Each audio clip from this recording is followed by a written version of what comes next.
Good morning, good afternoon, good evening. You're all very welcome.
Now for take two. Apologies. Good morning, good afternoon, good evening, everybody. You're all very welcome to the next session of Gala Connected.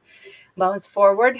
I hope you've all made really interesting connections at the speed networking earlier, and you got a few minutes to kind of walk around and stretch before this session. We've had some very interesting discussions today, with lots more to come on day 3 and our final day of Gala Connected. It's hard to believe that we are here now wrapping up the conference today. Don't forget to pay a visit to the booths. There are some really cool prizes, and also the lounge is open 24/7. And AirMeet, a really brand new and really cool platform, also enables for attendees to vote up the questions in the Q&A. So put your questions in the Q&A section. Don't leave them until the end so that everybody gets a chance to vote. So my name is Maria. I'm Gala Board Director, and I'm thrilled to kick off the next session on the evolution of project management with Ágnes Gazsó. Our speaker has over 15 years experience in the language industry, where she began managing localization of video games, followed by then a project manager career with different language service providers, and then account management supporting memo queues growth. Agnes joined Belazy 2 years ago, where she partners with fellow automators to help them grow their business. She also holds degrees in economics and communication, specifically journalism.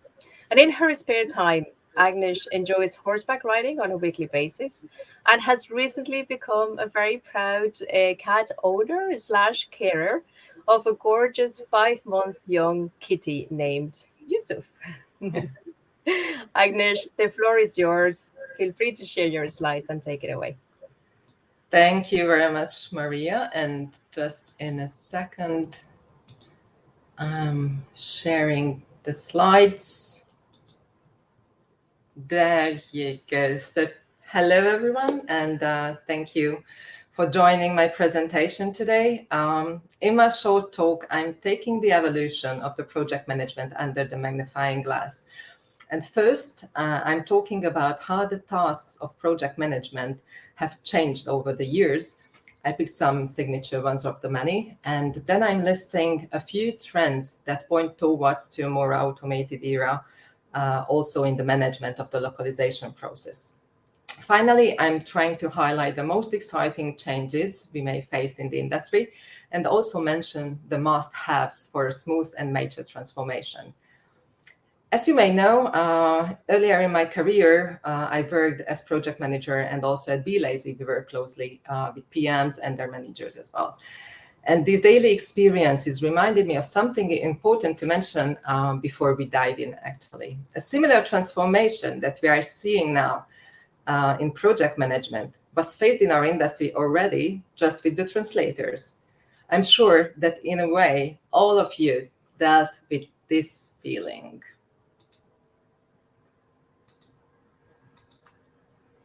Mm-hmm.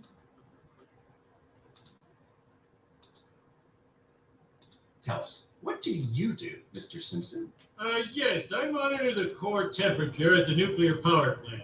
Now, this is a great example Uh-huh. of the kind of job that will soon cease to exist. But The words now? Mr. Simpson's daily tasks can be more efficiently performed by robots. My guess is his job will be obsolete in 18 months. What about them? How much time do their careers have? I'm a librarian.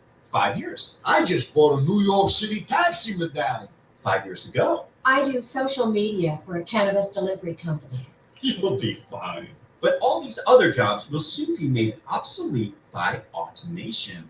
The robots are coming. I've got to warn everyone.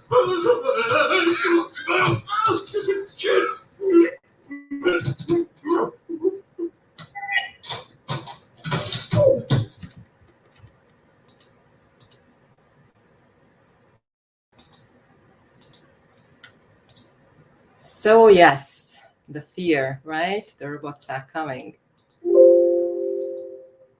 Back to the slides, continuing the fear of change is that we have to deal with in a way. But also, this is a topic all of you are aware of. And just a reminder, our industry and our industry peers already have experience in supporting the organic evolution of a manual job into a more mechanized profession, which uses software, algorithms, and automation. We converted St. Jerome's Lion into cat tools, developed new hard and soft skills, managed to cope with the business aspect of the transformation. And while the evolution is ongoing, the biggest chaos is over, the nerves are more calmed, anxiety was replaced by motivation and curiosity.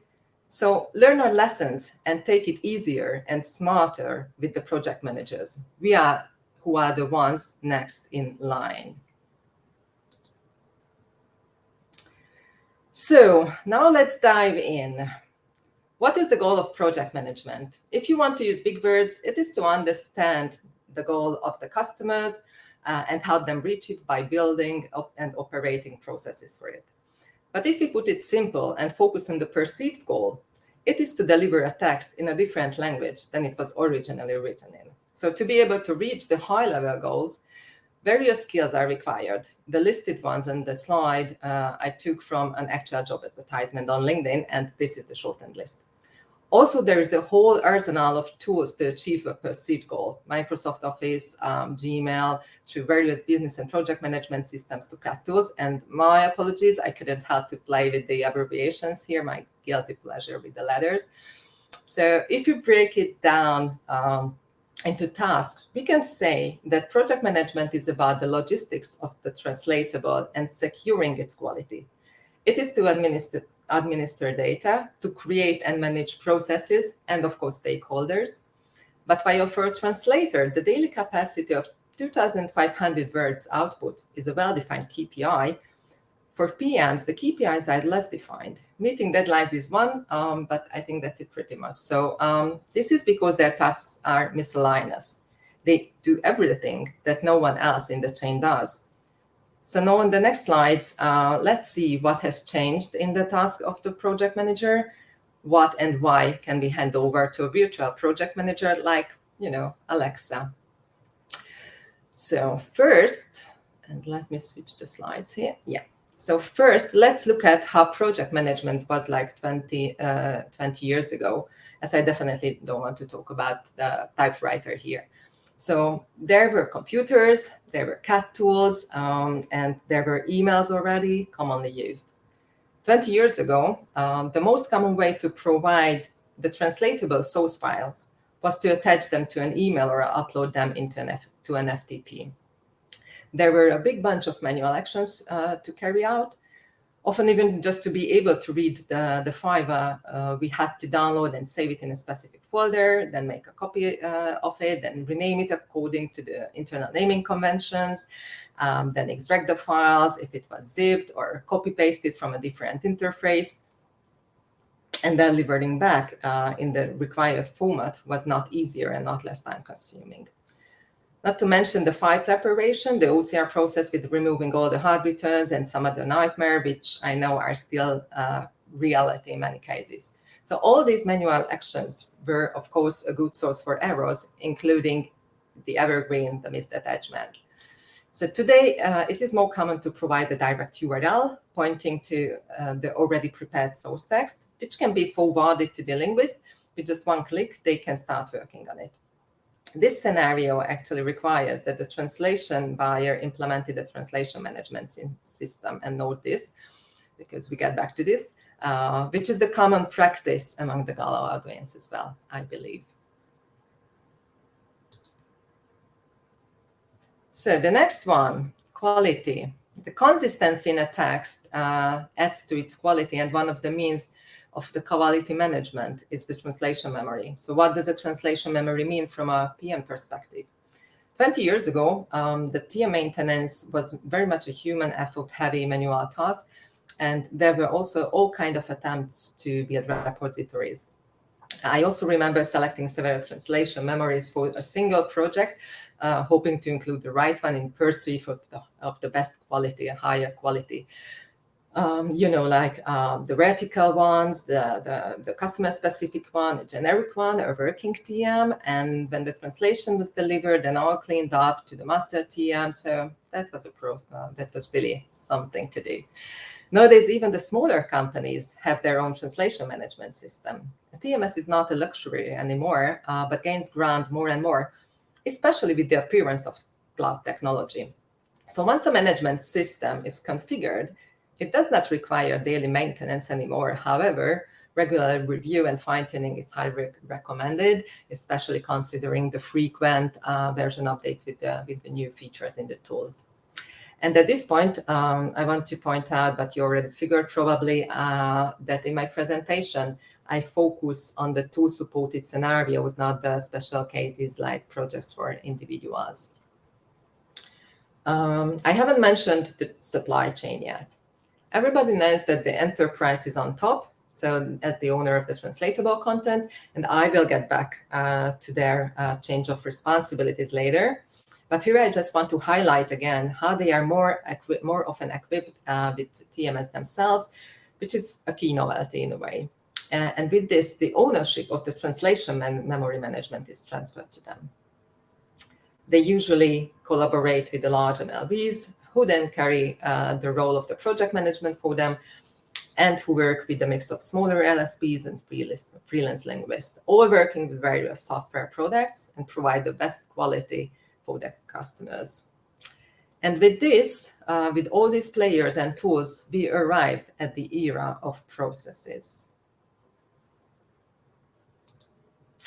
On the next slide, it's a bit cumbersome for me to change with two screens here. Still under the umbrella of quality management, let's look how the source is being created, as this is another ongoing discussion in the industry. So I'm sure that all of you can tell anecdotes about projects translated into 20 plus languages, where the pre and post-processing took actually longer than the translation itself, and mainly because of all the specialties of the target languages, which are actually the beauty of the languages, but they cause so much pain for the project managers. Why? Writing a text is a rather simple creative process, regardless if it is a technical manual, a contract, or a software string. 20 years ago, no one really bothered to create these texts in a way which makes them easy to convert into another language.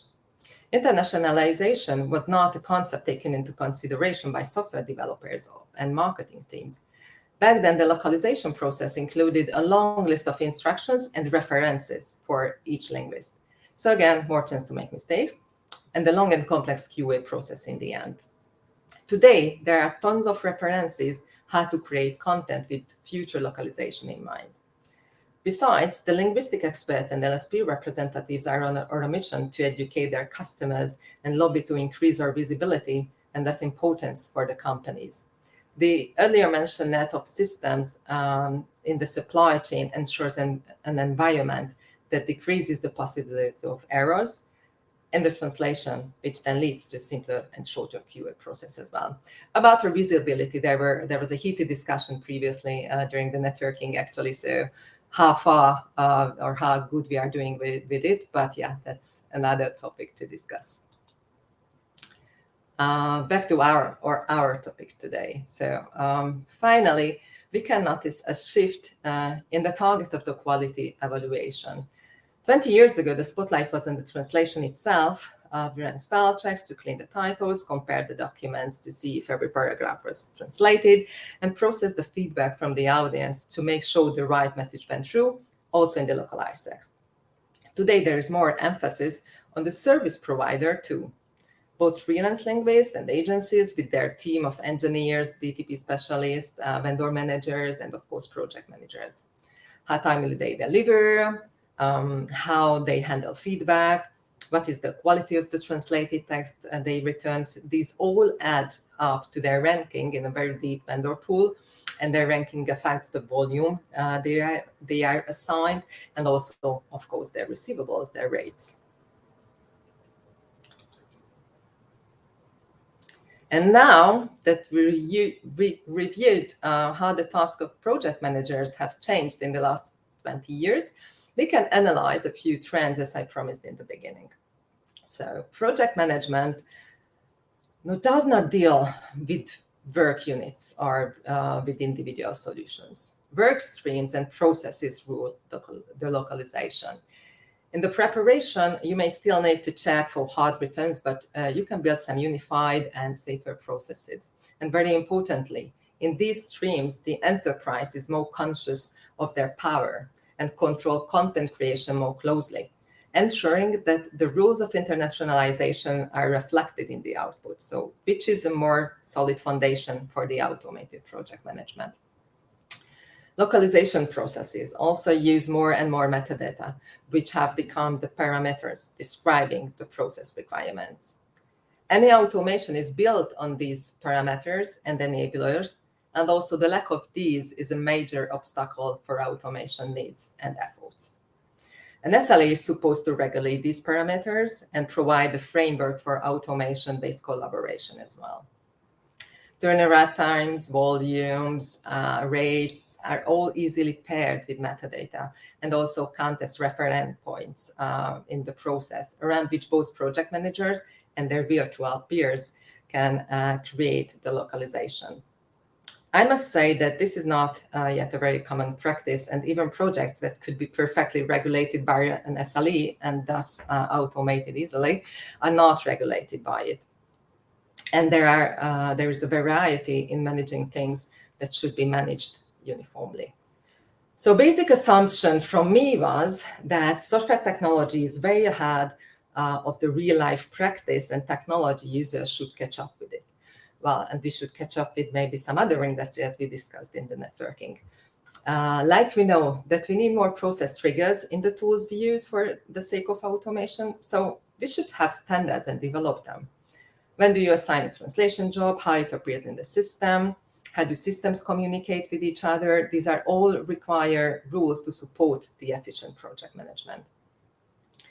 One example, the best standard so far, and which is used by the PMs, is the email notification. But this is something that stays there after use, so it won't vanish just like that. Why is a trigger important? Automation follows a simple generic rule. If, then.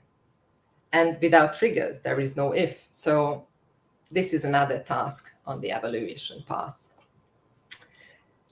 And we have the virtual assistant, like Alexa from Amazon, which serve as inspiration to pave the way for virtual project managers to join our teams, actually.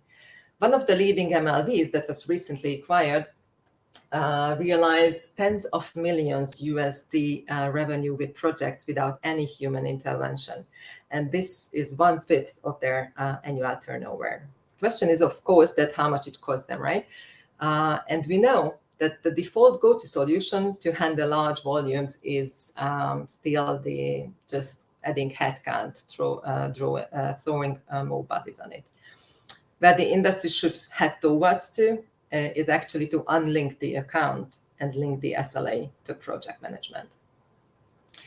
Automation is a topic for budget as well, so I have to talk about this too. And yes, the entry cost can be seen as a rather high, but it is surely possible to automate cost effectively on the mid and long run, and set up a properly configured chain of tools to manage the projects with. So in localization, the cost of sales is the project manager. So you have to be conscious of the cost of sale and its return. And in the title of my presentation, I also refer to the epic survival mechanism of the evolution, which is the flight or fight. And at this point, I want to point back to the translators evolution again. So they were pioneers who started to use the technology heavily, as there are no early automators in the project management. But not everyone's mind is wired the same way. And most of us fear the change and unknown, and either yell at them like, Homer in the video screaming that the robots are taking over our jobs, or we just simply escape, which is in our case means that we stick to our good old ways of working.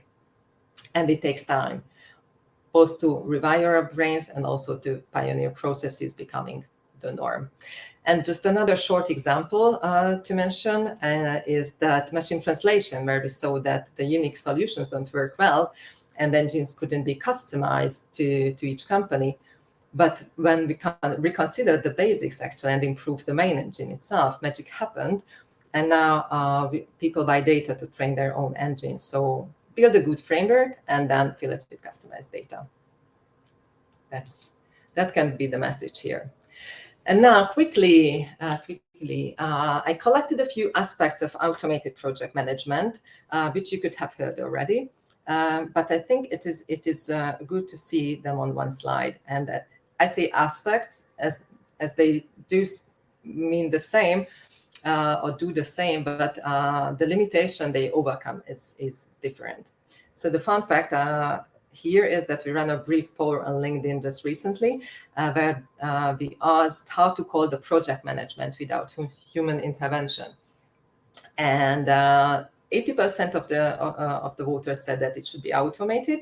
Then 13% said that the exception-based is the right one. And there was one comment saying that there's no such thing as project managed without human intervention.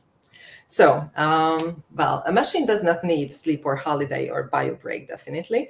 It runs when you switch off the lights and leave the office. Well, okay, nowadays it's more like your desk, home, living room, whatever. And this we call the lights out project management. And the machine won't get bored and unmotivated by routine tasks. So by defining the conditions for a mainstream process, you can get them handled, and the human only works on the exceptions from the rules. So the decision point is what matters here. This is referred to as the exception-based project management. And in case of open offers, which is again a trend, one has to be super quick. So letting the robot do the constant monitoring of practically limitless number of platforms is a no-brainer. So let's say this is the automated project management here. And as the comment in our LinkedIn poll pointed out, the level of automation in project management is still low. But what I also see is that the transformation to increase the virtual project management is actually happening. But for now, it's only capable to take over the majority of the process coordination, but not the preparation and the linguistic QA task. So depending on the type of the project, of course. A few impacts. I already mentioned that the importance of change management is handling the fear of the humans affected. And I also touched upon the required change in the skill set and KPIs in project managers. I haven't talked about the role of the LSPs yet. Of course, they need to rethink their hiring processes, their service offering and its pricing, just like empty post editing was put on the list a couple of years ago. And beside that, very important is the change of the role distribution between the LSPs and the enterprises.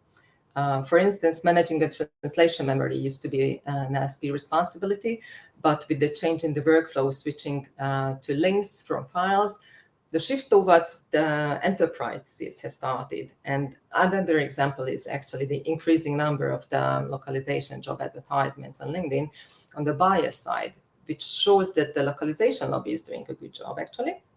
And enterprises spend more on translation and even take over functions from the LSPs. And with this, the LSP's value, added value becomes the multilinguist handling and the process QA. So think of the Monster staffing companies like Randstad or Manpower.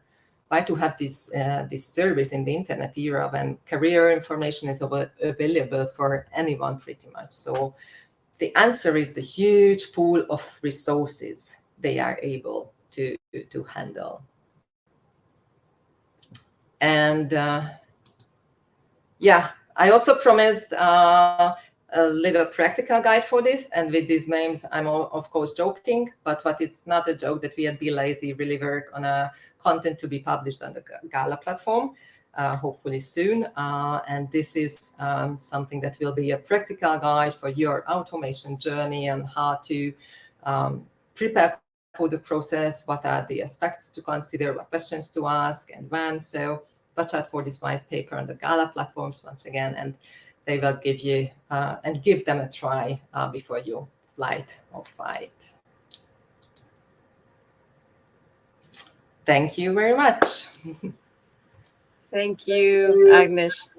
That was super, super informative. I just felt a little bit old because when you were describing the 20 years ago, the then and the now, I could totally relate to that. It's like, oops. Okay. Yeah. Not a dinosaur, but not far, not far off.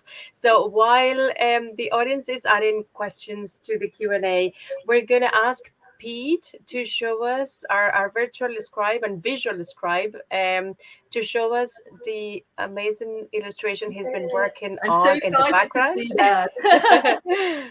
Oh, there's Yusuf in the middle. Yes, he made it. Brilliant. Pete, thank you. It's such a talent, and I am mesmerized every time I see one of the illustrations that the team is creating. So really fantastic. Cool. Thank you so much, Pete. That's great. Yes, wonderful. Very good. So we'll go over to the Q&A. Jessica, I'll get you to pull the first one up on the screen, if that's okay. Okay. So Conrad, he's asking, what do you think is the biggest obstacle to automate or semi-automate project management in our industry, considering the current stage of the technological evolution? So Agnes, thoughts on that? It's hard to pick one. There are so many.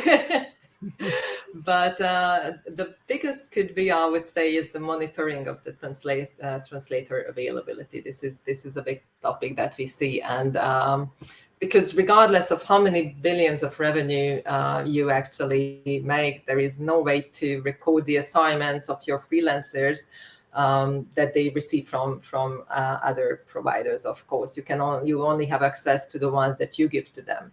And this is definitely a limitation in such a human input heavy industry. And if we want to build automation, we need to know, and I know that also at Be Lazy, this is something we face a lot, that, yeah, I want to add my translators and assignments to the vendors quickly. And if you don't know whether they are available, there is a stopping point in the automation for sure. Okay. Great. Thank you, Agnes, for the insights. And Jessica, I think we might have a minute or two for the very last question. Great. Thank you. So do you think higher cost project managers with more technical knowledge and more onboarding costs will be a limitation to automation? Honestly, I don't think so, or rather, I hope not. I mean, developers cost a fortune. And I think project managers, as we could also see, have really important role in keeping the machines moving in a way. So the skill that it requires, the skills it requires to be able to work with this should be paid and should not be a limitation in this case. That's it. Okay.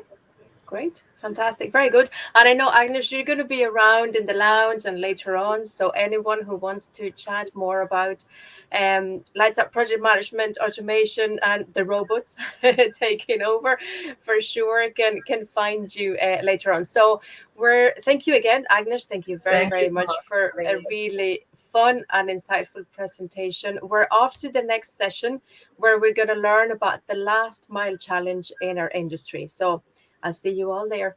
Thank you. See you there. Bye. Thank you.